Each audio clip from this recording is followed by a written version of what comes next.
Dear viewers अस्सलाम वालेकुम। मैं हूं आसिफ मुश्ताक अंसारी। आज हम शायरी इस्तिलाहात के दूसरे हिस्से मक्ता की वजाहत करेंगे। मक्ता क्या है?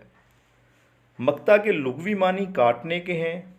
शायरी इस्तिलाह में मक्ता किसी गज़ल या कसीदे के उस आखिरी शेर को कहते हैं जिसमें शायर ने अपना तखल्लुस इस्तेमाल किया हो।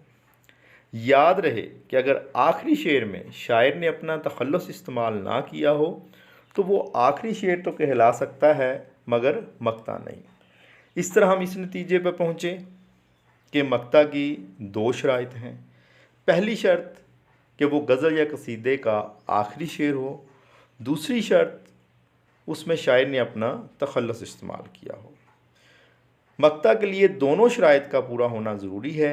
किसी एक शर्त के भी ना होने पर वो मक्ता नहीं कहलाएगा। आइए अब हम मक्ता की चंद मिसालों पर गौर करते हैं।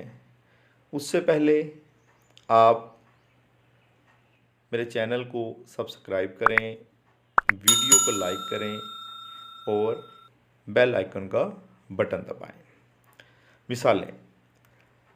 पहला शेर, उसका सितम भी अदल से खाली नहीं नदीम, दिल लेके शायरी का सलीका दिया मुझे। इसमें शायर अहमद नदीम कासमी ने अपना तखल्लुस नदीम इस्तेमाल किया है और ये आखिरी शेर है, इसलिए यह मक्ता कहलाएगा। दूसरी मिसाल, नहीं खेल ए दाग यारों से कह दो कि आती है उर्दू ज़बान आते आते। इसमें शायर मिर्ज़ा दाग दहलवी ने अपना तखल्लुस दाग इस्तेमाल किया है और ये आखिरी शेर है, इसलिए ये मक्ता कहलाएगा। तीसरी मिसाल में, क्यों सुने अर्ज़े मुस्तरी मोमन, सनम आखिर खुदा नहीं होता।